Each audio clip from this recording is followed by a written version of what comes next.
Terima kasih kepada pimpinan acara, kepada Bapak Ibu sekalian, para rohaniwan yang saya kasihi, selamat pagi menjelang siang, dan terimalah salam kebajikan. Wete tungtien, sancai. Pertama-tama kita panjatkan segala puji syukur kehadirat Tuhan Ten atas karena jual hari ini kita sama-sama berhimpun di dalam melaksanakan ibadah suci setiap minggunya. Dan semoga apa yang saya sampaikan pada kesempatan hari ini boleh memberikan pencerahan rohani kepada kita sekalian, sehingga kualitas kita akan bertambah tentunya. Sancai. Ya Bapak Ibu sekalian, tadi sudah kita nyanyikan lagu ya, luar biasa, itu bikin nangis hati saya. Betapa hidup itu luar biasa yang memberikan kepada kita ya. Dan kita mengagungkan nama Tuhan dengan lagu keagungan Tuhan. Ini adalah sesuatu yang harus kita renungkan di dalam kehidupan ini. Betapa Tuhan itu segala-galanya buat hidup kita. Tinggal kita sebagai manusia bagaimana memaknai hidup itu dengan sebaik-baiknya. Baiklah Bapak Ibu sekalian yang saya kasihi, tema hari ini saya coba untuk mengambilkan dengan judul Sudah Benarkah Kita Bersembahyang. Ini adalah satu pertanyaan buat kembali kepada diri kita. Bertahun, berpuluh tahun kita sudah menjalankan kehidupan, tentu saja kita melaksanakan ibadah atau persembahyangan yang telah kita lakukan selama ini. Kalau saya kembalikan kepada Bapak Ibu sekalian, masih rajin? Masih rajin ibadah? Di rumah rajin? Inilah yang saya harapkan. Percuma kita tiap minggu mendapatkan siraman rohani, tapi apa yang menjadi ajaran daripada Nabi Kunce kepada kita, kita tidak menjalankannya dengan sebaik-baiknya. Nah, yang menjadi permasalahan yang harus kita pahami di dalam kehidupan ini, bahwa ibadah itu adalah pokok agama. Itu yang harus kita tanamkan di dalam diri kita.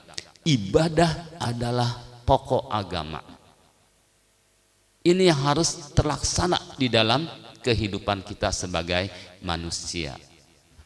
Namun pada kenyataannya para Bapak Ibu sekalian, walaupun kita sudah sering melaksanakan peribadahan, sering menjalankan daripada persembahyangan, tapi kita akhirnya kurang mengerti apa yang sudah kita jalankan selama ini. Banyak hal-hal yang sudah kita jalankan terus-menerus, tapi kita tidak berpikir apakah yang saya jalankan ini sudah benar atau belum. Ini harus kita pahami kembali di dalam menjalankan kehidupan. Mari kita buka dulu kitab Bingcu 7a ayat yang ke-5 ya. Menjalankan tetapi tidak mengerti maksudnya. Berkebiasaan tetapi tidak mau memeriksa. Sepanjang hidup mengikuti tetapi tidak mengenal jalan suci. Begitulah kebanyakan orang. Ini ayat untuk penguatan diri kita. Kita selama ini sudah menjalankan terus secara rutin sembahyang, tapi apakah sudah sesuai dengan apa yang sudah diajarkan atau diberikan melalui tata cara agama Konghucu?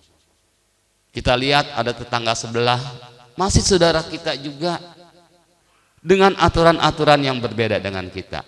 Bahkan umat Tionghoa, masih saudara kita mungkin Konghucu tradisional yang kita lihat di kelenteng-kelenteng sembahyang cungcrep plek, sudah sesuai dengan tidak dengan ajaran agama Konghucu.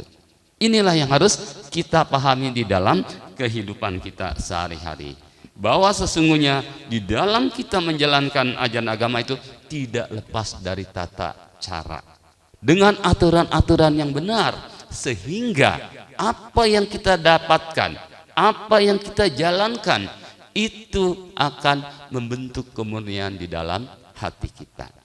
Nah, ini yang menjadi renungan untuk Bapak Ibu sekalian. Ya, next silakan dibuka itunya. Ya, Bapak Ibu sekalian, ini adalah sebuah pertanyaan untuk kita semua.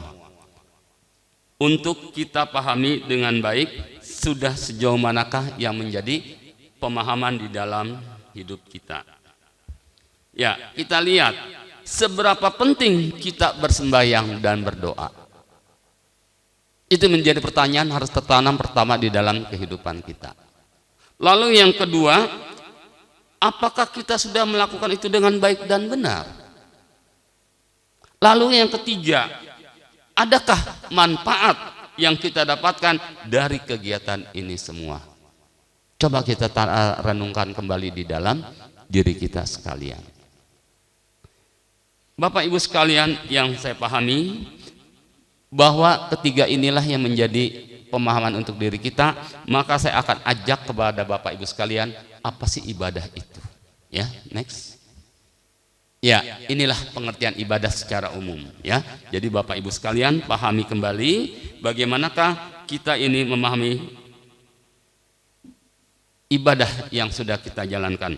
Ibadah adalah segala perbuatan baik atau bajik yang dilakukan dengan niat tulus, ikhlas, dengan cara yang benar dan untuk tujuan yang baik, sebagai wujud pernyataan sujud dan takwa kepada Tien dalam rangka memenuhi kodrat kemanusiaannya. Ini yang harus kita tanamkan, pengertian ibadah terlebih dahulu, adanya niat, itu yang utama, ya, adanya ketulusan, ikhlas, cara dan tujuan yang benar. Ini kunci di dalam kita melaksanakan ibadah. Apa yang sudah kita jalankan, yang tertanam di dalam pengertian ibadah itu, apakah sudah kita terapkan sesuai dengan tata agama? Yang pertama, tulus. Apakah Bapak Ibu sekalian tadi kelitang terpaksa? Yakin? Nggak ada embel-embel? Oh, saya mau arisan terkeluar. Mudah-mudahan enggak ya. Oh, saya mau ketemu Pak Wijandra. Iya. Bukan itu. Tapi kita datang ke Litang dengan hati yang tulus. Apa arti yang tulus? Bahwa kita beribadah adalah benar-benar tumbuh dari dasar hati. Jujur, tidak berpura-pura. Ada nggak sekarang di dalam diri kita itu? Ada nggak kita kelihatan dengan tulus ini? Pasti ada. Saya yakin para totikan banyak yang tulus untuk beribadah, bukan semata-mata dipaksa atau terpaksa. Saya kelihatan, aduh, udah minggu nih, malah lagi repot, tapi kelihatan aja dah. Terpaksa nggak? Terpaksa. Jadi benar-benar tumbuh dari dalam, perlu persiapan. Itu yang ada di dalam diri kita. Maka dilandasi dengan ayat suci bahwa bersembayang itu bukan sesuatu yang datang dari luar.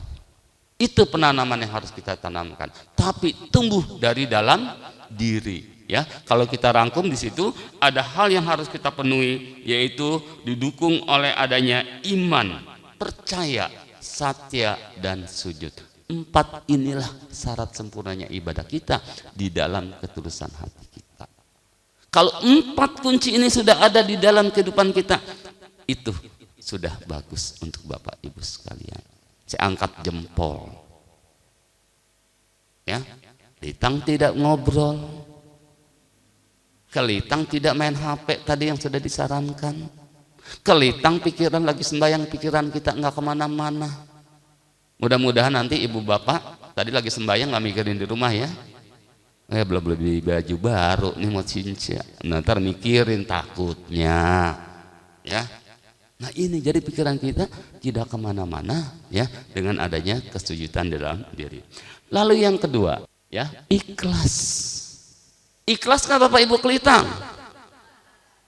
Yakin? Apa arti ikhlas? Bahwa di dalam menjalani ibadah tidak mengharapkan imbalan. Antar saya Kelitang ntar dapat hadiah dari Tien. Tidak. Saya Kelitang karena memang menjadi kewajiban saya. Itu yang harus tertanam di dalam diri kita. Ini kunci yang kedua yang harus kita miliki di dalam peribadahan kita. Next, yang ketiga kita lihat. Ya, nah ini yang kadang-kadang kita melanggar, yaitu caranya baik dan tujuannya baik. Sudah belum tertanam di dalam diri kita, daripada yang kita tanamkan untuk caranya baik. Cara yang baik adalah cara yang tepat sesuai dengan kaidah agama. Nanti saya akan jabarkan setelah ini semua. Caranya baik, tujuannya baik. Datang ke Litang kita beribadah dengan niat baik, tulus ikhlas, dan kemudian kita memiliki tujuan yang pasti. Tidak lain adalah memperoleh keberkahan di dalam hidup karena kewajiban saya sebagai umat beragama. Itu sudah tertanam di dalam diri kita. Maka seorang cunce, kita buka semua di dalam kitab Sabda Suci yang bawa kitab, ya. Kita buka di dalam kitab Sabda Suci 12 ayat yang ke-8. Seorang cunce hanya perlu menjaga kemurnian hatinya, maka apa perlunya segala tata cara? Cekung berkata, mengapakah Tuhan melukiskan seorang cunce demikian? Sungguh sayang, kata-kata yang lepas itu 4 ekor kuda tidak dapat mengejar. Sesungguhnya tata cara itu harus selaras dengan kemurnian hati, dan kemurnian hati itu harus mewujud di dalam tata cara. Ingatlah, kulit-kulit harimau dan macan tutul bila dihilangkan bulunya takkan banyak berbeda dengan kulit anjing dan kambing.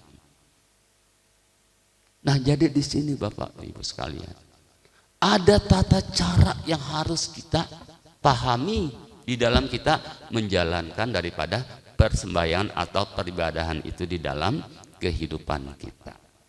Nah, sehingga apa yang menjadi tujuan nanti kalau caranya baik, maka tujuannya juga baik, hasilnya akan baik. Itu yang harus kita tertanam.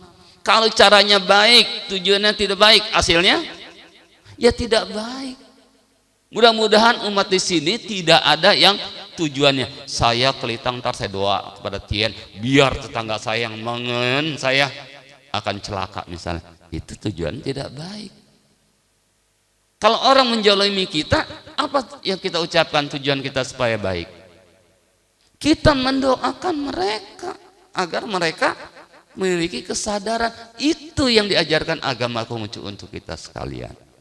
Sekali lagi, kita jangan sekali-kali menyumpah serapah melalui doa minta kepada Tien agar orang-orang itu dihukum, tidak.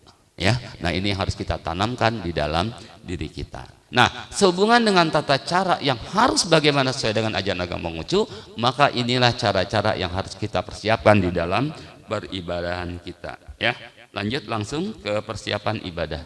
Nah, inilah Bapak Ibu sekalian yang harus kita siapkan sebelum beribadah. Ya, ada hal-hal yang harus kita pahami supaya kita makin ke depan ibadah kita supaya kita makin baik.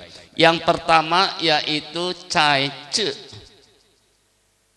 berpantang dan bersuci. Coba kita lihat apa sih yang harus kita tanamkan di dalam kehidupan ini.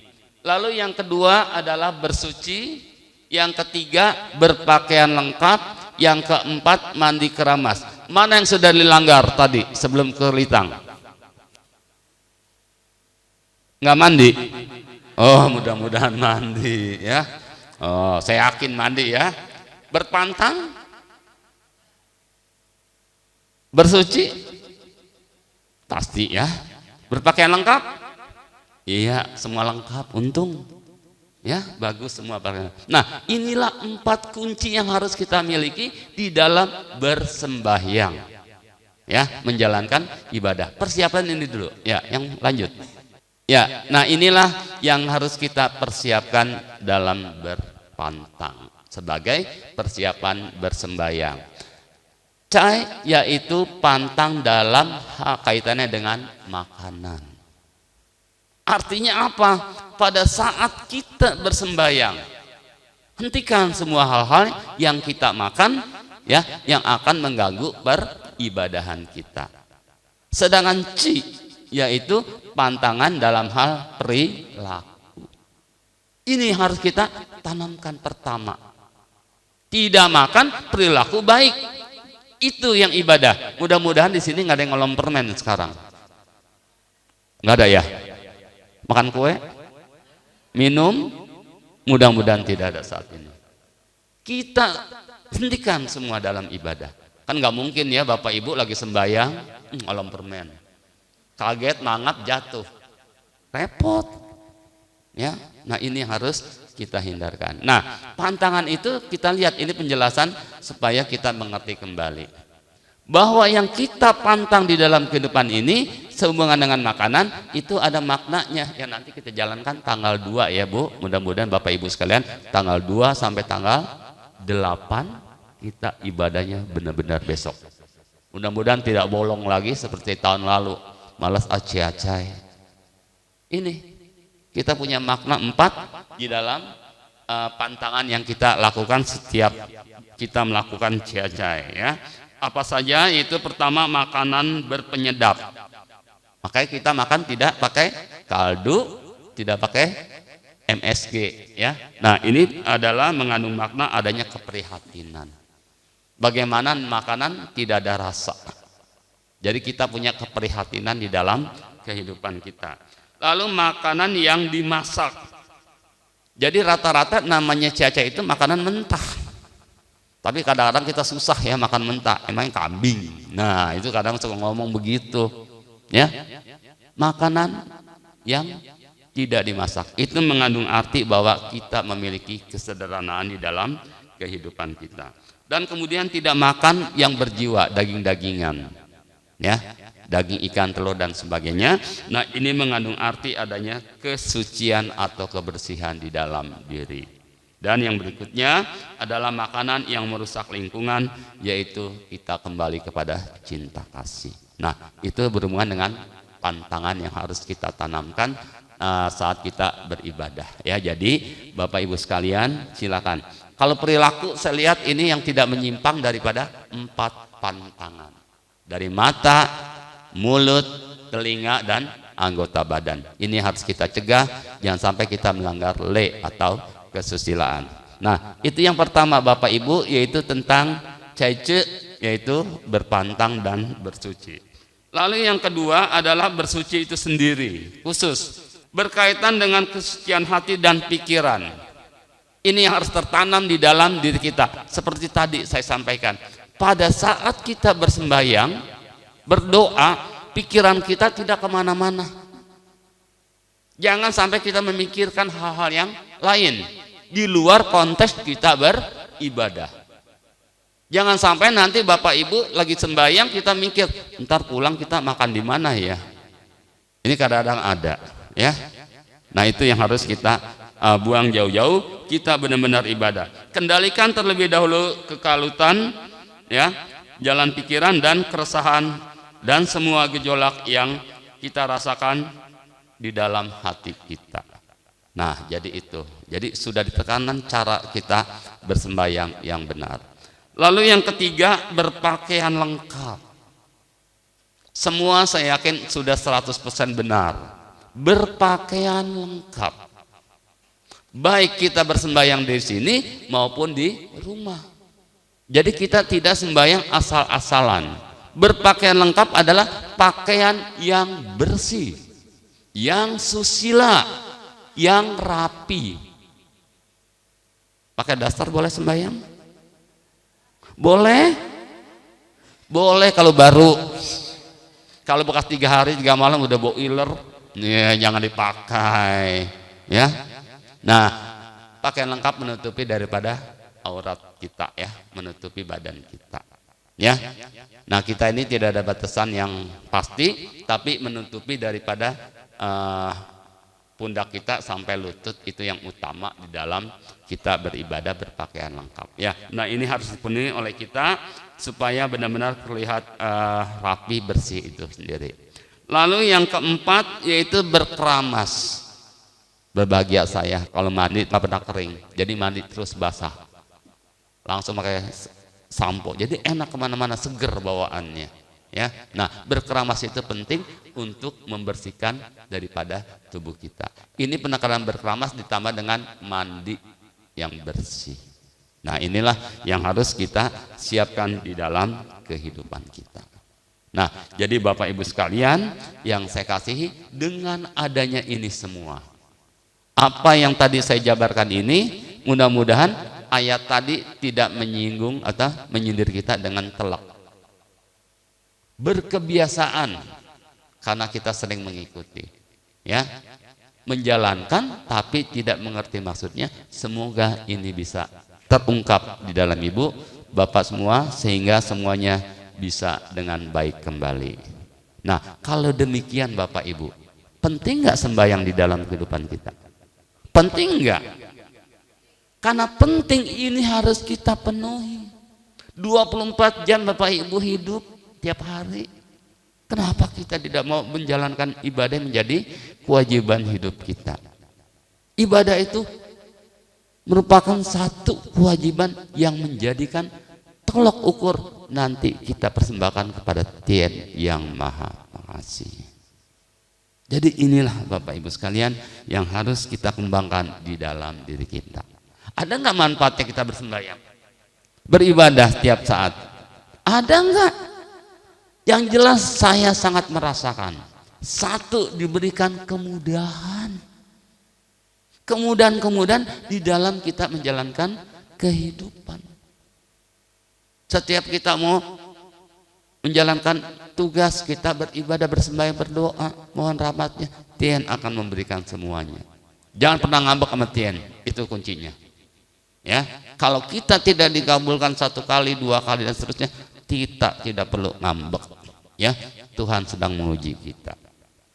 Lalu yang kedua, hidup kita dengan Tien kayaknya dekat. Nih, dekat sekali. Karena menjadi komunikasi. Jangan curhat dengan medsos. Kadang-kadang kita lihat di medsos begini begitu, curhatlah kepada Tien. Kalau di dalam keluarga kita tidak bisa curhat, malu, ya, saya mau punya pacar nih, ngomong takut sama orang tua, ke Tien minta bantuan. Itu, nah ini harus kita pahami di dalam kehidupan kita. Lalu apa? Yang jelas Tien akan memberikan poin-poin kebajikan. Jangan takut. Ya, walaupun tadi kita sudah ikhlas, tapi Tien itu maha melihat, maha mendengar dan sebagainya. Nah, itu yang harus kita tanamkan, ya. Dengan adanya ini, manfaatnya akan luar biasa di dalam kehidupan kita. Mudah-mudahan Bapak Ibu sekalian di sini sembahyang dengan benar, jangan takut malu bertanya kepada rohaniwan. Pak, minta tag dong doa di rumah. Pak, minta tag dong buat cacai. Silakan. Kita punya sarana grup, ya, Bapak Ibu silakan yang berhubungan dengan peribadahan bisa ditanyakan kepada para rohaniwan yang ada di dalam grup tersebut. Nggak usah takut, supaya kedepannya kita tidak salah lagi, ya. Nah, itu saja Bapak Ibu sekalian. Nah, jadi dari apa yang saya sampaikan ini, bolehlah memberikan bimbingan kepada kita semua sehingga kita diberikan pencerahan. Nah, dengan apa yang saya sampaikan ini, kita sekarang makin terbuka. Ada nggak yang salah ibadah kita selama ini? Ada nggak? Ada yang kurang nggak? Sebetulnya nggak ada yang salah. Doa tidak ada yang salah. Itu karena hati kita, ya. Jadi hati kita, kemurnian hati kita, semua doa tidak ada yang salah. Yang salah caranya belum tepat. Itu saja, ya. Terima kasih kepada Bapak Ibu sekalian.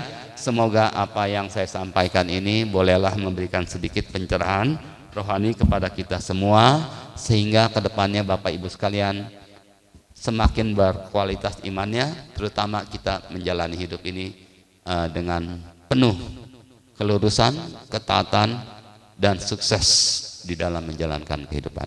Sancai. Terima kasih. Salam kebajikan. Weite Tung Tien. Sancai.